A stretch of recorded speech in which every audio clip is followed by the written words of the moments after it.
Salom do'stlar, Uzbekistan Creative Association tashkiloti bugun ham sizlar uchun maxsus kreativ intervyuni tayyorlamoqda va bugun kreativ sanoatdagi yo'nalishlardan biri bo'lgan kibersport sohasida sharhlovchilik qiluvchi Zaki bilan suhbatlashamiz.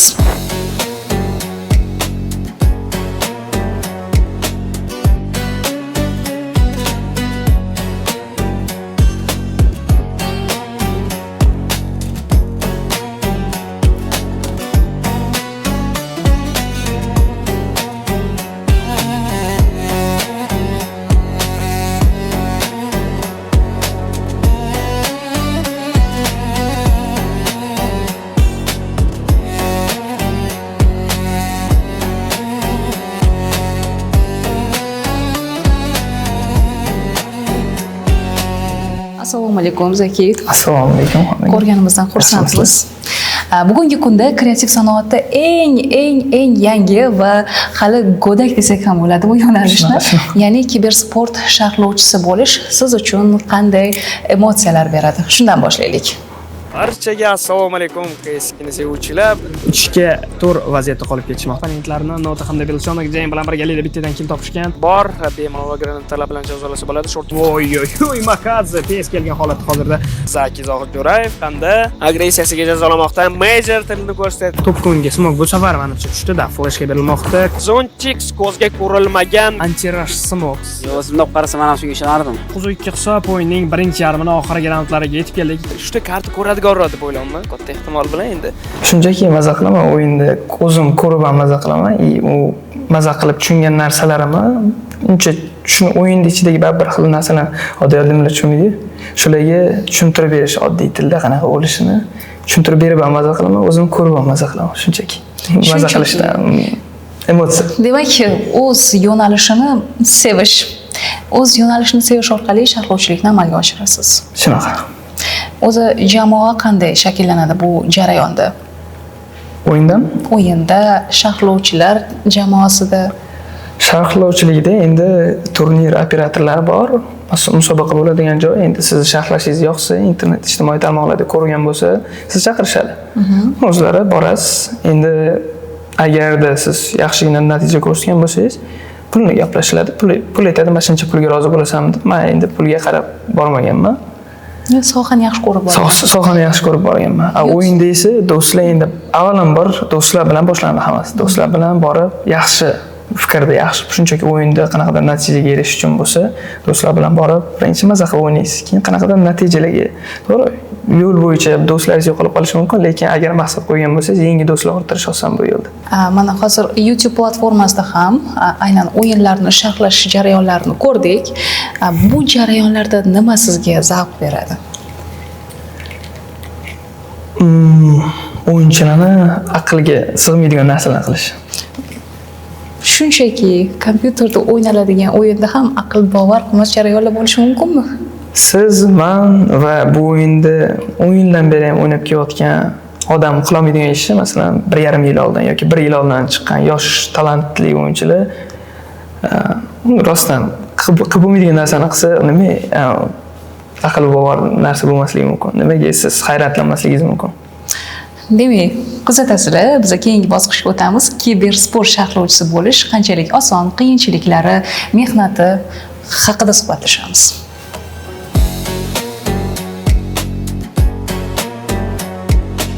Bugungi kunda kibersport kreativ kasblar qatoriga kirmoqda va siz uchun kibersport qachondan kreativ kasblar qatoriga kirdi? Kasblar qatorida oladigan bo'lsak, masalan, o'zim faoliyat yuritishni boshlaganimda 2024-yillar oxirida daromad kelib, mana shunaqa qiziqishim, ommaga salgina ko'rina boshlashim, ko'rishim, o'zim qiziqib o'shaning ichida yurishim, harakatlar hissa qo'sha olganim 24-yildan, lekin o'zim kreativ kibersport ommaga chiqishi deb o'ylayman 2018-yildan boshlangan O'zbekistonda. 2018-yildan boshlanib, siz tengi aynan kibersport ichida yurgan insonlar bugungi kunda qanday natijalarga erishyapti?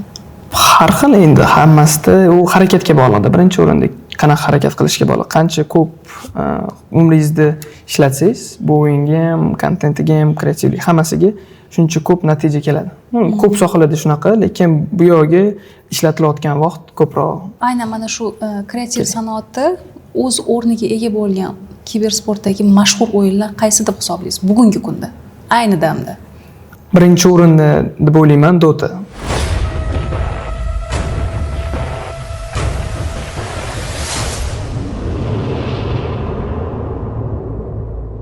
Sovrin puli bo'yicha Dota o'yini birinchi o'rinda turadi. Juda ham yaqin yillarda juda ham katta pul qo'yilgan. 152 million dollar edi, adashmasam. Dunyo bo'yicha bo'ladigan bu birinchi o'rinda Dota, bularni ikkinchi o'rin, uchinchi o'rin. Ikkinchi o'rinda deb o'ylayman CS2.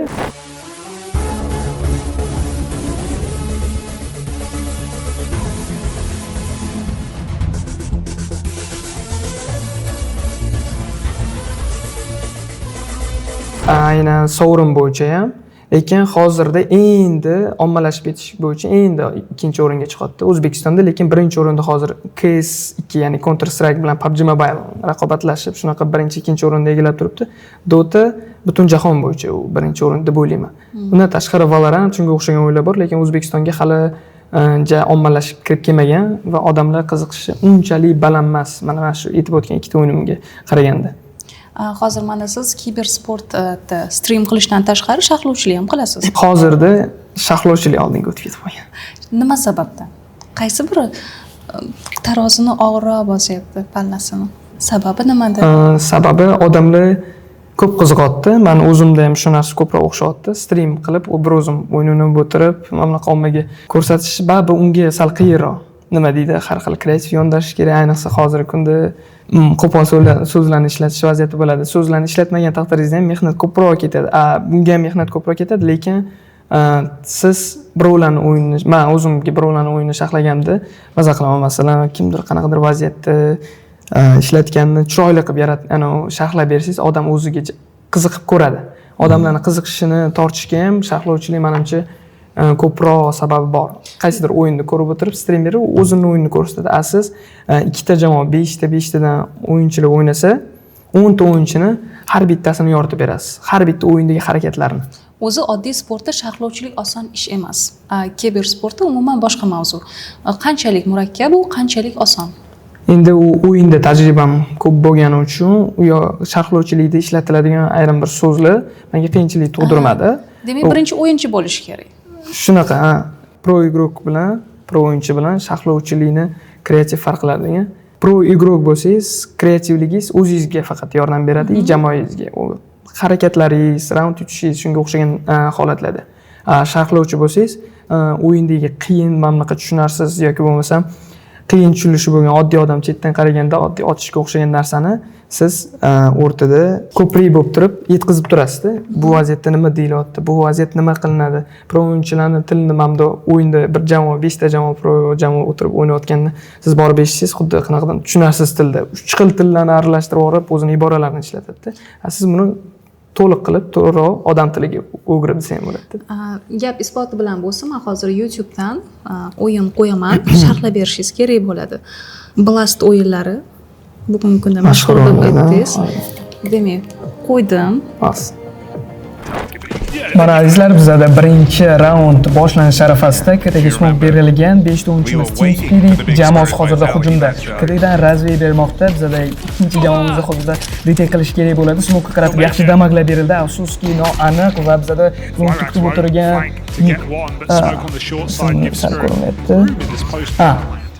bizada Magic Slumdan bitta o'yinchini qabul qilib oldi. Hozirda retake boshlanmoqda. Ajoyib double killlarni amalga oshirgan holatda hozirda harakat qilish kerak. Turnir yo'q, bu yerda turnir juda ham ko'p impact bermoqda o'zining jamoadoshiga. Ko'ramiz bu vaziyatni olib chiqib ketishgan. Ikki vaziyat va bu yerda o'xsharmagan turnir o'zini bildirib qo'yadi qaysi nuqtada turganini. Ikkiga bir vaziyat hozir o'ldirish kerak bo'ladi. Yo'q. Afsuski Team Spirit jamoasi birinchi raundda qo'ldan boy berdi. Qoyil. Bir narsa qiziq men uchun, bu o'yinni hozir ko'rdingiz. Men buni ko'rmagandim.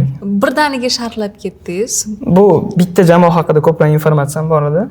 O'z nima deydi, muxlisim o'sha jamoani. Shuning uchun o'yinchilarni bilaman va hozir boshida ko'rmay qoldim, qaysi o'yinchi longda qolgani. Xullas, bularning o'zlarining taktikasi bor. Ularni baribir kuzatib yurgan odam bo'lsangiz, baribir bilasiz kim qayerda o'ynaydi. Men har xil pozitsiyalar bor. Open fragger, lurker, yana bo'lmasam kapitan bor. opornik degan pozitsiyalar borda. O'sha pozitsiyalarda kim o'ynashini bilib olsangiz, bo'ldi, taqiqlashni unchalik qiyinchiligiga duch kelmaysiz. Mana bugun o'zi butun dunyoni kreativ kasbi egallamoqda va insonlar o'zini qiynamasdan daromad topish tarafdori. Sharhlovchilar bugungi kunda minimal qancha summadan o'z faoliyatini boshlay oladi? Endi bilmadim minimal qancha bo'ladi. Balki men o'zim minimal summada ishlayotgandirman. Men o'zi pulni orqasidan qo'llab kelmaganman-da bu kasbga. Demak, yaxshi ko'rib kelgansiz. Qiziqishim baland bo'lgan. O'zim pro o'yinchi bo'lishga harakat qilganman. Endi oilaviy sabablar, shunga o'xshagan ko'p faktorlar bo'lgani uchun ko'p vaqt ajratish kerak bu o'yinga. Qancha ko'p vaqt ajratsangiz, qancha o'zingizga ishlashingiz kerak, lekin bu o'yinda nafaqat o'rganib chiqish kerak, qo'llaringiz, barmoqlaringiz his qila olish kerak. O'shandagina pro darajasiga chiqa olasiz. Qancha ko'p vaqt o'tkazsangiz, tushunib yetasiz. Nima deydi, qayerdadir o'lib qolasiz, keyin uni zapis o'yinda takroriy ravishda o'zingiz o'ynagan o'yinni zapis qilib ko'rib, xatolaringiz ustida o'rgansangiz bo'ladi. Mana o'yinni orqasidan o'zini rivojlantirayotgan insonlar bor va o'yinni shunchaki qabul qiladiganlar bor. Va bugungi zamon yoshlarini ota-onalar o'sha o'yinga berilib ketganligini qo'llab-quvvatlamaydi. Sizda ham bo'lgan ota-onangiz tomonidan tanqidlar? Hozirgacha bo'ladi. Haligacha bor. Haligacha bor. Telefondan boshingni ko'tarmaysan, kompyuterdan boshingni ko'tarmaysan. Shunaqa gaplar bo'ladi. Endi daromad keltirayotganiga, ozgina bo'lsa ham daromad keltirayotganiga ishonch bor, kamroq ana tanbeh beryaptilar, tanqid qilyaptilar, lekin haligacha bor. Lekin o'yinni ortidan mana daromad qilish mumkinligini bugungi kunda kibersport isbotlab beryapti. Shunaqa. Aynan mana shu sharhlovchilik yo'nalishida siz misol uchun qanday kreativ yo'nalishlarni yana qo'shimcha sifatida bilish kerak deb hisoblaysiz? O'ylaymanki, sharhlovchilikdan ham tashqari qisqacha roliklar olib turib, musobaqalarga bog'liq informatsiya bersa bo'ladi. Qanaqa blitz savollar proyuroklardan olsa bo'ladi yoki bo'lmasam o'yinda bo'layotgan holatda dayjest qilib bersa bo'ladi. 1 daqiqalik 30 soniyalik mana shunaqa har bir kunda, hozirgi kunda dunyo bo'yicha bo'ladigan musobaqalarda har kun qanaqadir musobaqa bor. Har oy deylik, har kun emas, o'rtada dam kunlari ham bo'ladi. Mana masalan, hozir dam bu kechadan oldin kun bo'lgan o'yin.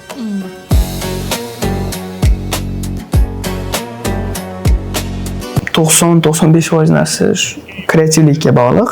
Endi 10% qilinishi kerak bo'lgan narsalar bor. Majburiyatga o'xshagan o'sha narsalarni qilish kerak.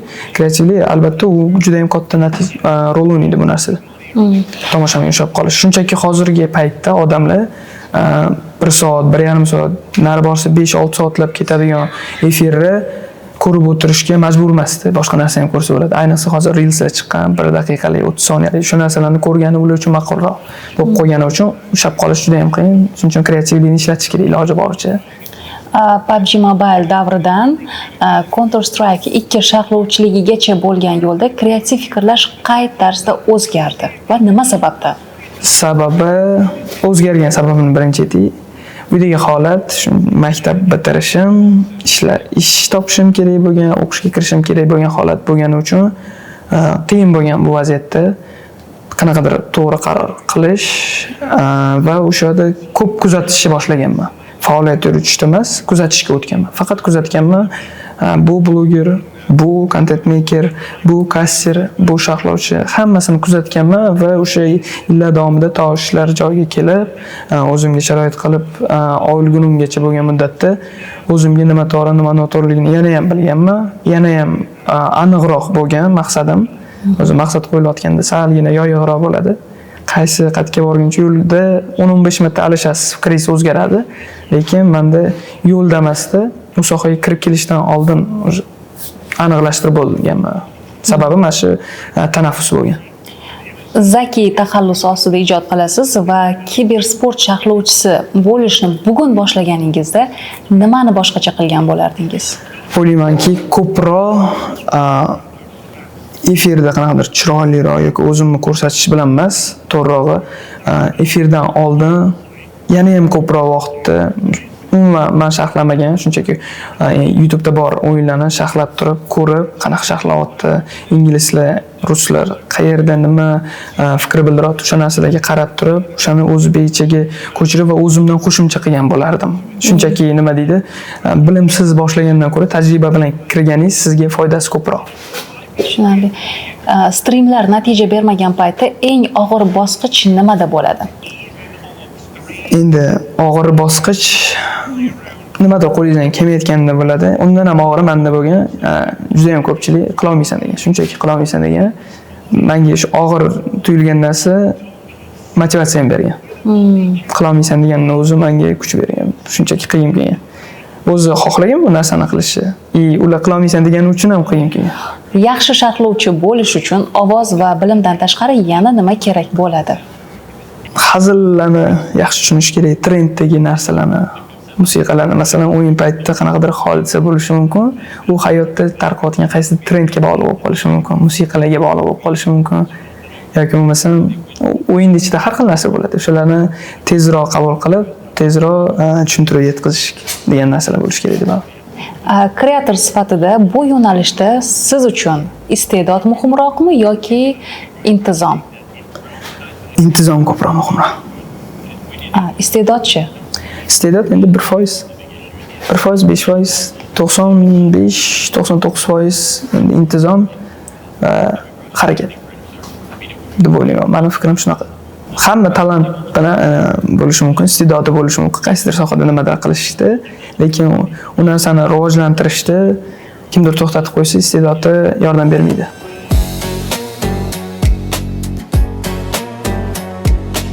Mana jonli efirda qo'rquv bo'ladi albatta sharhlash jarayonida. Albatta. Har doim bo'ladimi yoki buni yengib o'tdingizmi? Uni qanaqa odam o'ziga qabul qilishiga bog'liq. Qo'rquv agar har doim qo'rqsangiz, har doim qo'rquv bo'ladi. Salgina boshida hayajonlanib, keyinchalik oddiy holatda his qilib turib, sizni kuzatayotganlarni qanaqadir juri a'zolari deysiz, sizni hozir har bitta gapingizga tanbeh beradigan odam sifatida emas, shunchaki do'st sifatida siz o'zingiz yaqin do'stingizga yoki masalan yaqin insoningizga tushuntirib berayotgan odam sifatida qabul qilsangiz yoki ko'rayotgan odam sifatida qabul qilsangiz, u hayajon ozgina bo'lsa ham yengiladi. Baribir hayajon bo'ladi. U hamma sohada, hamma joyda har doim bo'ladi. U endi dopamin anulari-ku, sochilishlar bo'ladi. Kibersportda kontent kreatorlarda, ya'ni sizlarda burnout qanday namoyon bo'ladi? Xullas, bu vaziyatda masalan odamzod bu qo'ldan keladigan narsa yo'q, agarda o'zi ishonsa. O'yinda shunaqa holatlar bo'ladiki, masalan, bitta dona odam 5 ta raqibga qarshi qoladi. O'zi 5 ga 5 o'ynalishi kerak bo'ladi. Boshqa jamoadoshlari taslim bo'lgandan keyin, ularni bartaraf etishgandan keyin bir o'zi qoladi 5 taga qarshi. U vaziyatda raundni yutib ketish tugul, tirik qolish bu raundda, ya'ni bermay qo'yish yoki bo'lmasa qaysidir qurolni save qilish, ya'ni saqlab qolish qiyin bo'ladi, lekin dunyo reytingida shunaqa o'yinchilar bor, aqlga sig'maydigan narsalar ko'rsatadi, hattoki tomoshabin ham, sharhlovchisi, shunchaki tomosha qilib o'tirgan odam ham hayron qoladi-da. Bu narsani siz yana nima deydi, improvizatsiya qo'shib turib, kreativlik qilib turib, azartni shunaqa o'zingizda azart bo'ladi. O'sha narsani chiroyli namoyon qilsangiz, odamlar bundan maza qiladi rostdan. Men umumiy savol beraman. Kibersportda kreativlikni texnologiyalar cheklamoqdami yoki bo'lmasa aksinchami? Sharhlovchini o'rnini balki egallar. Men endi to'liq qilib oladigan bo'lsa, balki egallar, balki turnir operatorlari, ya'ni mana shu o'yin ichidagi bo'layotgan vaziyatlarni yetkazib beruvchi narsalarni egallar, lekin o'yinchilarning o'rnini hech qachon egallay olmaydi. Sababi kompyuterni boshqarayotgan o'yinchi bo'ladi-da. Ikkita robot o'ynab o'tirganiga odamlar uncha qiziqmaydi va robotlar o'zini baza danasiga masalan unga o'rgatilgan narsadan oshiqroq narsa chiqarib bera olmaydi. Lekin odamzod aytaman, shunaqa masalan Dung degan o'yinchi bor, u miyani portlatib yuboradi. O'zi bugungi kunda mana AI sharhlovchilarni faoliyatiga xavf solyaptimi? Yo'q, hali sezganim yo'q. Hali sezmadingiz. Yo'q.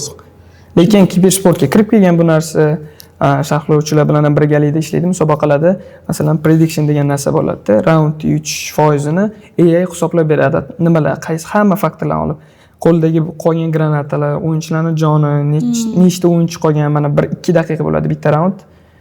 Bir raund boshlandi, raund. Mana bitta o'yinchini o'ldirdi, lekin bu raqib jamoada joni kam qoldi. O'sha narsalarni hisoblab aytib beradi. Lekin o'sha AI ko'rsatgan mana 45% raund yutish foizi deb ko'rsatgan bo'lsa, umuman teskari narsa bo'lib ketishi mumkin. Hattoki 1% raund yutish degan holatda teskari aylantirib turib, boshqa jamoa yutib ketishi mumkinmi shunda? Bo'lishi mumkin. Endi u o'yinchilarning o'ziga bog'liq. Odamzod bu qo'ldan keladigan, kelmaydigan narsani iloji ayrim bir narsalardan tashqari o'yinning ichida demoqchiman. Men aynan mana shu kontent yaratishda sizda qaysi innovatsion usullar ko'proq qo'l keladi?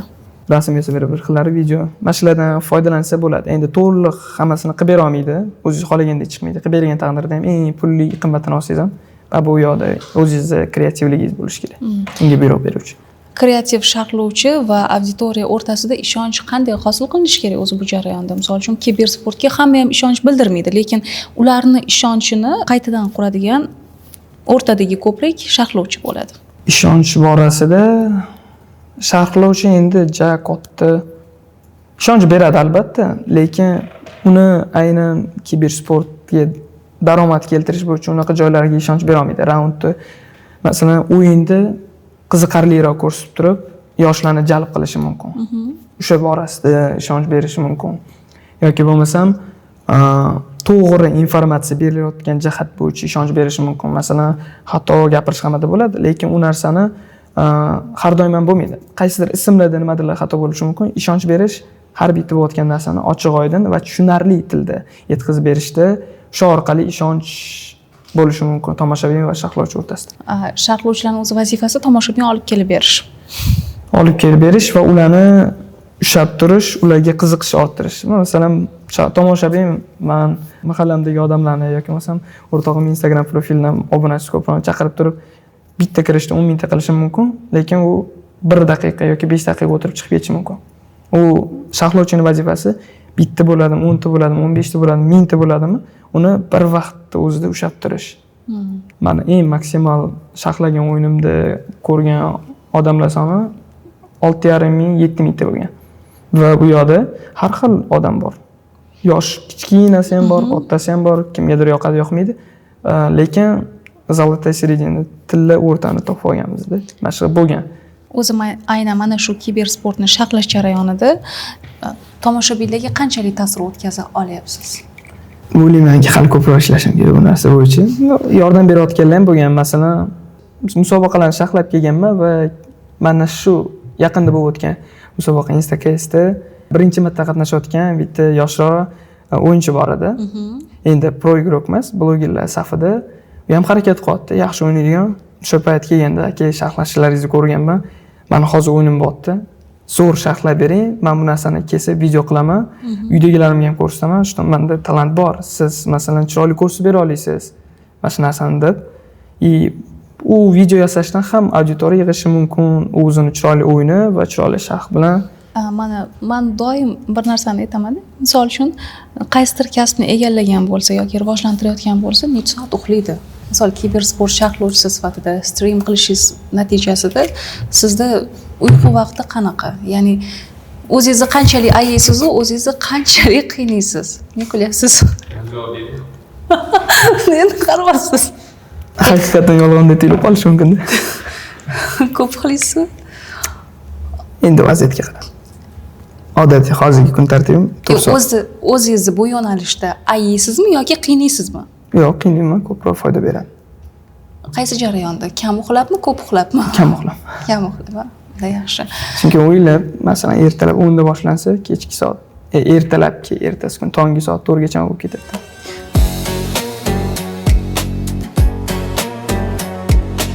Seni hech kim ko'rmayapti degan paytda kontent qilish qanchalik og'ir? Juda ham, chunki siz o'zingiz ko'rishingiz uchun kontent qilmaysizda. Kimdir ko'rishi uchun 100 ta odam ko'rsa ham, 5 ta odam ko'rsa ham, o'sha 5 taning ichida bitta dona odam yaxshi fikr bildirsa, bu juda ham motivatsiya beradi. O'shaning uchun tomoshabinlar agar ko'rsanglar, mana emas, boshqa yangi boshlayotgan odamni har doim ham nima deydi, qat'iy kritika qilmaylar. Salgina nima deydi, qachon boshlaganiga qarab. Tushunaman, endi 5 yildan beri qilib turib, hali ham sifat, shunga o'xshagan narsalar iloji bo'lmagan bo'lsa, nima deydi, kritika qilsa bo'ladi, lekin endi boshlagan, masalan, kecha 1 oy yoki 3 oydan beri boshlagan odamni 10 yildan beri qotgan odam bilan taqqoslashtirish juda ham xato narsa. Yaxshi kibersport sharhlovchisini boshqalardan ajratib turadigan asosiy kreativ jihat nimada? O'zimni yaxshi zo'r deb hisoblamayman, lekin men o'zim o'ylaydigan narsalar bor. Shunchaki o'yinni gapirib emas, o'yinga hayot berishingiz kerak-da. O'zi shundoq ham o'tib ketaveradi bu o'yinda. Siz sharhlasangiz ham, sharhlamasangiz ham, chiroyli aytsangiz ham, aytmasangiz ham bu o'yin shunchaki o'tib ketadi. Siz bunga qaysi paytda qanaqa yondashuv qilganingizga qarab, jonlantirib berganingizga qarab, siz yoqimli bo'lishingiz mumkin-da. odam hayot berishingiz kerak. Ko'rayotgan odam shunchaki maza qilish kerak. Sizni yaxshi ko'rish emas, yoqimli bo'lishingiz muhim, to'g'rimi? Ha. Chunki odam yuzini ko'rib turmaydi, tashlab qilayotgan odam. O'yin bo'ladi va ovozingiz yo'da keraksiz gap yoki bo'lmasam keraksiz ibora ishlatib qo'ysangiz, odam biz bir soniyada odamlar zerikyapti hozir. Tushunarli. Va oxirgi savol, kibersport orqali jamiyatga qanday qiymat qo'shmoqchisiz? Kibersport ham juda katta biznes, o'zimdan olib qarasa, katta pullar, katta juda ham boy bu biznesga. Agarda O'zbekistonga, men xohlardimki O'zbekistonga dunyo miqyosidagi musobaqalar kelishini va o'shalarda o'zimni hissam bo'lishini juda ham xohlardim, katta hissam bo'lishini xohlardim va agarda dunyo miqyosidagi musobaqalar O'zbekistonda o'tishni boshlasa, bu homiylar, yangi biznesmenlar kirib kelishni boshlaydi. O'zbekiston ham yuqori davlatlar qatoriga tan olinadi. U kirib kelishini o'zi tan olish deyiladi va turistlar oqimi juda ham ko'p. Bu o'yinlar orqasidan dunyo bo'yicha hamma qiziqadi. Qiziqadiganlari ham shunchaki qiziqaman, televizor ko'rmaydi, sayohat qiladi, o'zini kumir jamoasini, kumirlar, o'yinchilarini borib ko'rib, hayotda suhbatlashib, shunaqa fanatlarni ham taniyman internetda ko'rib. Bitta jamoasini har bir davlatda bo'ladigan musobaqasiga borishadi-da. Shunchaki oilaviy er-xotin va ikkita bolasi bor, olib borishadi. Demak, maqsadingiz O'zbekistonni dunyo miqyosiga olib chiqish. Birinchi o'rinda maqsadim o'sha. Endi katta gapirish emas, lekin maqsad qo'yib qo'yganman shunaqa. Baribir har qanday sohada bo'lsa ham o'zingizni rivojlantirish kerak-da. O'zbekiston ham rivojlanish uchun shunchaki biznesda yoki bo'lmasam oddiy sportda emas, qolgan sportlarda ham bellasha olishiga ishonchim komil. Hozir shunaqa yoshlar ham bor, shunaqa mantengi insonlar ham bor, bellasha oladi. Faqatgina salgina sharoit va o'yindagi bir ikkita O'zbekistonga taalluqli muammolar bor. Ular ham yechim topadi agarda mana shu narsalar sekingina kirib kelishni boshlasa.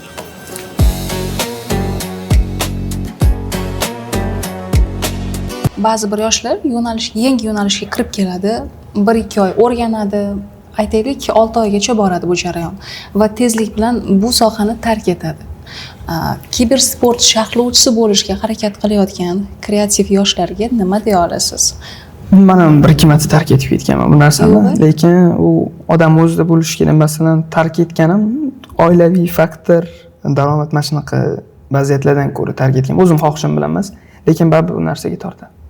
Yuraydi, qo'ymaydi. Shunchaki tashlab olishga harakat qilib ko'rganman. Даже 4,5 oycha umuman o'yinga hech narsaga yaqinlashmaganman. Demak, yaxshi ko'rish kerak. Yaxshi ko'rsa, qizig'i yo'q, qancha daromad olib kelmasa ham, qancha aniq qilsa ham harakat qiladi. 1 yil bo'ladi, 1,5 yil bo'ladi. Bu yo'nalishning kelajagi qanaqa? Kelajagi men o'ylaganimdan porloq, chunki tasavvur qilish qiyinroq hozirdan. Nafaqat kibersport, oddiy sharhlovchilar, masalan, 5 yil oldingiga qaraganda qancha o'sish bor. Bundan keyin masalan 5 yilda shunaqa natijaga erishgan bo'lsa, 1 yildan keyin bundan zo'rroq natijaga erishish mumkin. Endi kibersportni bilmadim. Kibersport ham juda jadal kirib kelmoqda. Kechroq u butun dunyoga qaraganda, lekin jadal kirib kelmoqda. Men o'ylashimcha, kibersport mana shu 1 yilda rivojlandi deb o'ylayman. Yo'q. Adashdimmi? 2018-yildan beri professional ravishda rivojlanishni boshlab kelgan O'zbekistonda. Endi mana sharhlovchilikka kirayotganlar yoki bo'lmasa stream qilishni xohlayotgan yoshlar bo'lsa, ularga qanaqa motivatsiya bera olasiz? Birinchi o'rinda murosa qolish kerak, uydagilari bilan ruxsat olish kerak, to'g'risi. Ruxsat olmasdan qilish qiyin bo'ladi. Ko'chada qilishi mumkin. Endi baribir uydagilar baribir so'rab turadi, nima qilsam, nima vazifa, pul topsam, nimadir foyda ko'rsam. Foyda tez kelmaydi lekin. Obunachi bo'yicha ham, ko'rish bo'yicha ham to'xtab qolmaslik kerak. Men u ancha yildan beri bu narsani qilaman. Endi kichkinagina natijalar bo'pti va hali to'xtash niyatim yo'q. Necha yoshdan boshlash kerak bu sohaga kirishni? Endi yosh muhim emas, harakat muhim. Qancha harakat. Mendan o'ylaymanki, masalan, mendan 20 yosh katta odamlarni ham bilaman bu sohaning ichida yaxshi natija qo'yganlarni. Misol uchun 30 ga kirgan inson bu sohaga kirib kelib rivojlantirib yuborish mumkinmi o'zini? Agarda o'zida qiziqish oldindan bo'lgan bo'lsa. Agarda shunchaki yo'q, endi mana ko'ryapti videolarni mana shunaqa chiqyapti. Bo'lmoqchiman deb bo'lib ketish qiyin-da, birinchi qiziqib ko'rish kerak. Shunchaki oddiy o'yinda kreativ, kontent yaratmasdan shunchaki kirib o'ynab ko'rish kerak. Yoqadimi? Yo'q. Qanaqa o'yin bo'lishidan qat'iy nazar, o'zi mana mashhur bo'lishi ham shart emas-da. mashhur bo'lmagan o'yinni ham o'yinda o'zi mashhur qiladigan streamerlar mana shunaqa musobaqalar, content makerlar. Shular ko'proq mashhur qilib beradi o'yinda. Masalan, bitta o'yin chiqdi, hech kim bilmasligi mumkin. U o'yin xoh pulli bo'lsa, xoh tekin bo'lsa, hech kim bilmasligi mumkin. Agarda qaysidir streamer kirib, o'ynab, 10 ta odam bo'lsin, shu 10 ta odamdan sarafonli radio degan narsa bor. Masalan, ketadi-da, 10 ta odam ko'rdi, 10 ta odamdan ikkitasi ertaga uni yuklab ko'rdi. Uni o'rtoqlari so'radi qanaqa o'yin ekan. U ham bir-biriga aytadi. Keyin qaysidir streamer ko'rib qolishi mumkin mana shu 1 million ta obunasi bor yoki 100 ming ta obunasi bor odam 10 ta ko'rayotgan odamni streamer qarab ko'rib, o'shani ko'rishi mumkin. U zo'r o'yin ekan. Mana uni o'ynab ko'ring. Deb turib mashina orqasidan rivojlanib ketadi, lekin odamga o'zi yoqishi kerak bu narsa birinchi o'rinda. Endi sohadan tashqari deymizmi, balki mavzudan tashqarimi, bugungi kunda rivojlanayotgan o'yinlar yoshlar ongini qanchalik zaharlayapti-yu, qanchalik ularni rivojlanishiga yordam beryapti? Birinchi o'rinda odam o'ziga bog'liq. U o'yin zaharlashi ham mumkin, foyda keltirishi ham mumkin. Oddiygina kiyim tikadi. U kiyim tikishi ham mumkin yoki bo'lmasam tanaga zarar yetkazishi ham mumkin. Hamma narsada zarar ham bo'ladi. Me'yorda qilsa, nima deydi, to'g'ri yo'nalishda qilsa foyda beradi. U hech qachon zararini o'ylab qilgan odam har doim zarar topadi. Yaxshilik o'ylab qilgan odam yaxshilik topadi.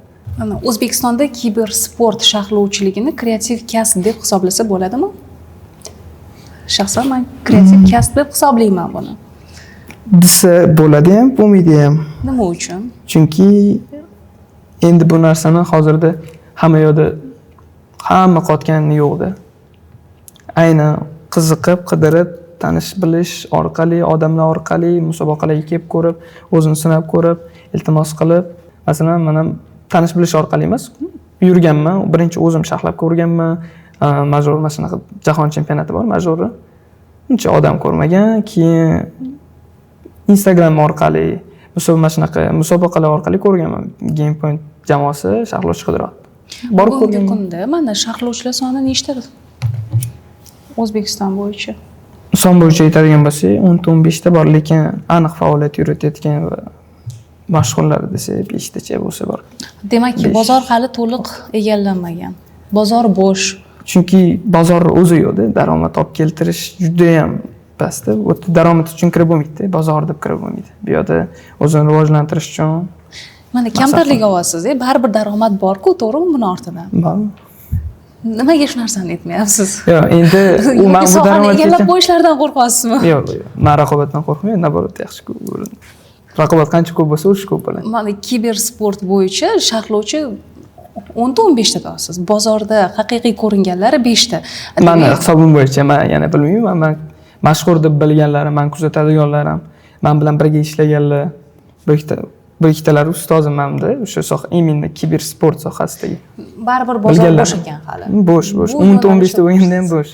Kibersport sharhlovchisi bugungi kunda qancha daromad topadi? Misol, bizda sonlarda yoki bo'lmasa minimal summalarda aytib o'ting, chunki ertaga bu yo'nalishga kirib kelayotgan har bitta yosh o'zini daromad manbai, moddiy tomondan o'zini qoplashi qanday bo'lishini bilishi kerak. Bu sohaga kirib kelayotganda avvalambor daromadni ko'zlab kirib kelib bo'lmaydi umuman. Sababi bu hobbidan kelib chiqadi, qiziqishingizga bog'liq. Kirib kelayotganingizda keyinchalik daromad ko'rishni emas, rivojlanish maqsadida kirsangiz, daromad albatta bo'ladi. O'zini mevasini har bitta sohada beradi. Lekin ayni pul topaman, sharhlash o'rganaman va sharhlash o'rganishim bilan pul topaman degan maqsadda bo'lsa, salgina xato fikr va daromadga keladigan bo'lsa ham. Men o'ylaymanki, sizni 1-2 yil ichida juda ham katta sharhlovchilar safida ko'ramiz deb o'ylayman. Xudo xolasa. Chunki hali bozor bo'sh va 2 yildan so'ng sizni aynan katta panel sessiyalarda, hakatonlarda ko'rish nasib etsin. Niyat bor, harakat ham bor. Va bo'lg'usi kibersport sharhlovchilariga, kreativ yo'nalishga kirib kelayotganlarga maslahatingiz, yosh tajribangiz bilan bo'lishingizni so'rab qolaman. O'zimda bor bilim bo'yicha maslahat beraman. O'zim ham hali o'rganishim kerak bo'lgan narsa ko'p. Birinchi o'rinda kirib keldingizmi, orqaga yo'l bo'lmaydi. Bir qadam bosasizmi, yarim qadam bosasizmi, orqaga yo'l bo'lmaydi. O'shani kirishdan oldin birinchi yaxshilab o'ylab oling, qaysi sohaga bo'lishidan qat'iy nazar. Kirgandan keyin faqatgina hayotingizga aylanish kerak. ovqatlanasiz, suv ichasiz, choy ichasiz, hamma joyda shu narsaga qiziqsangiz, har xil musobaqalarni ko'rsangiz, keyin o'zingiz masalan ingliz kasterlar yoki o'zbek mana shunaqa kommentatorlarning ovozini past qilib qo'yib, o'chirib qo'yib, o'zingiz harakat qilib ko'rishingiz kerak. Ichingizda, xayolingizda keyinchalik bir o'zingiz bo'lsa bitta xonaga kirib, bunda qaysi joyda emotsiya berish kerak, qaysi joyda beryapti, o'sha narsalarni harakat qilib o'zingizda hamma joyda ishlab yursangiz, o'ylaymanki, mendan ham zo'r bo'lib keta olasiz. Omad tilab qolamiz. Demak, bu yo'nalishda streamlarda doim birinchilikni qo'lga kiriting. Kibersportdagi sharhlovchilik faoliyatingizni yanada yuksak marralarni tilab qolamiz va shogirdlaringiz safi kengayaversin deymiz. Rahmat. Hali o'zim shogirdman.